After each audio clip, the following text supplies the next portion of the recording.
Hello.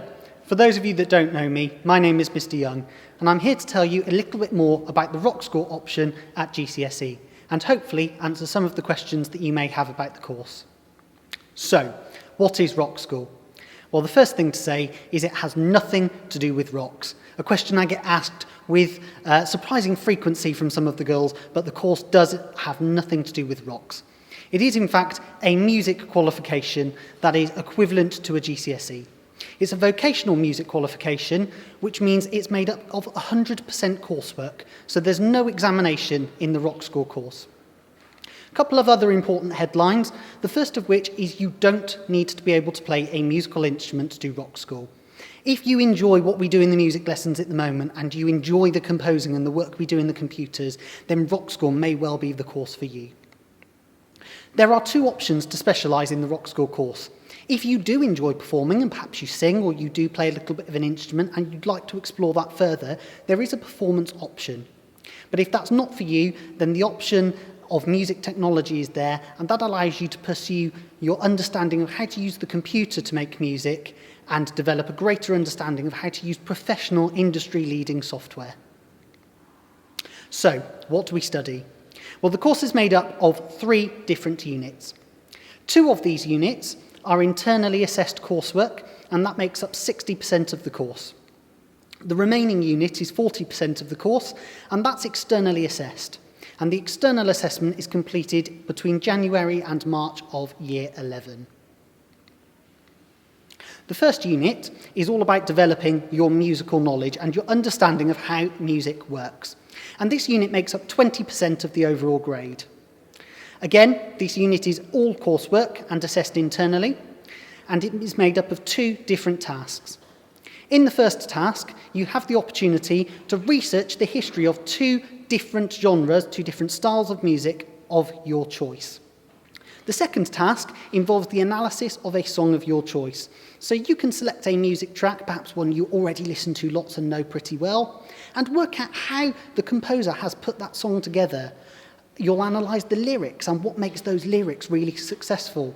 You'll look at how the choices of tempo and tonality work well with this particular piece of music and how they fit in with the mood of the song.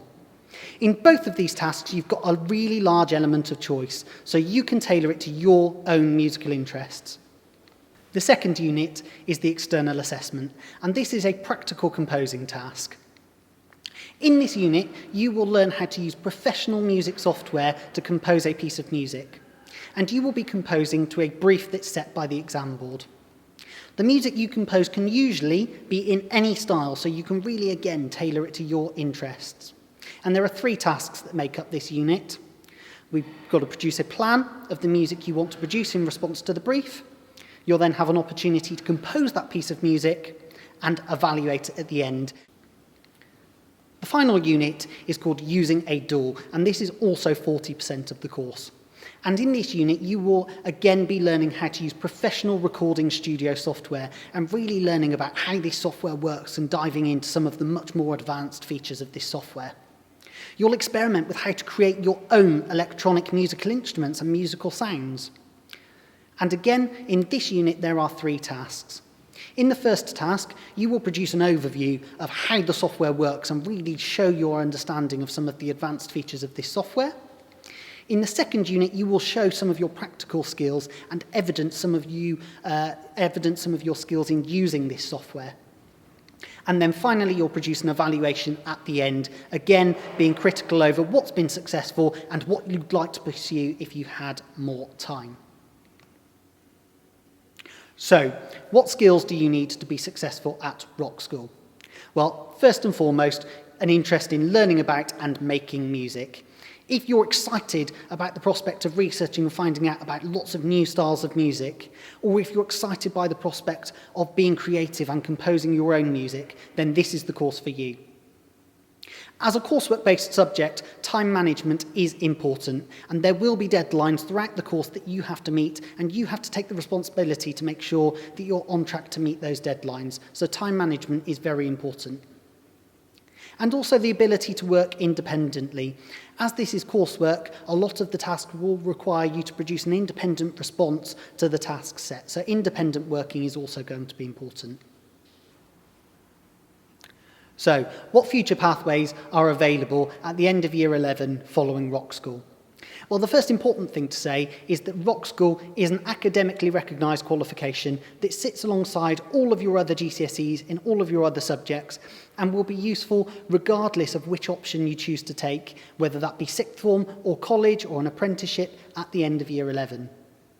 For those wishing to pursue music at the end of Year 11, Rock School opens the door to lots of vocational courses in music and music technology in both sixth form and in college.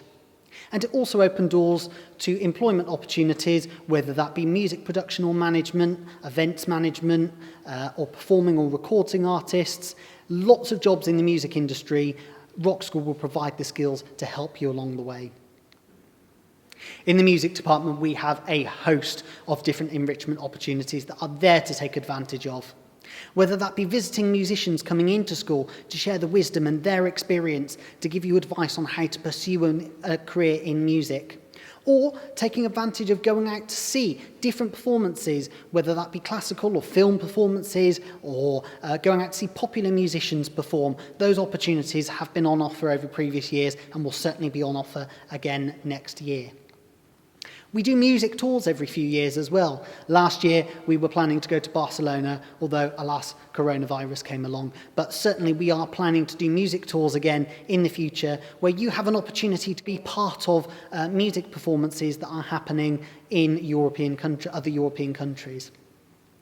There are 7 performance opportunities each year, so if performing is your thing, whether that be through the music showcase and performing a solo piece, or whether that be through getting involved in the Christmas concert or the summer gala, there are lots of opportunities to perform if that's for you.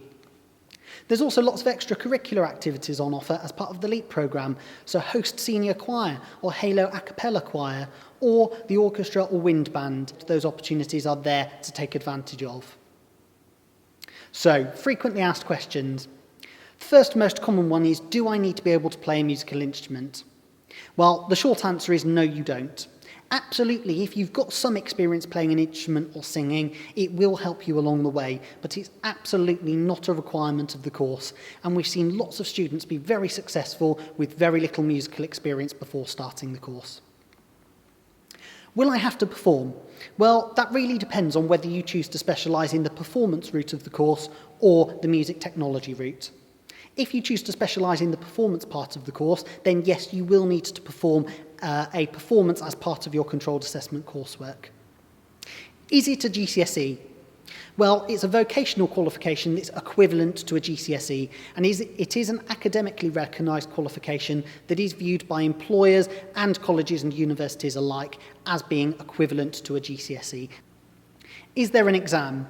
No, by the end of Year 11 you will have completed the whole course, and the controlled assessment is the closest thing to an exam, but that's all completed in non-exam conditions in school, and we just send off that coursework to be marked externally. So there's no written exam at the end of this course. If you have any other questions or would like to find out a little bit more about Rock School, then my contact details are on the screen now, and I'd be delighted to hear from you. Thank you.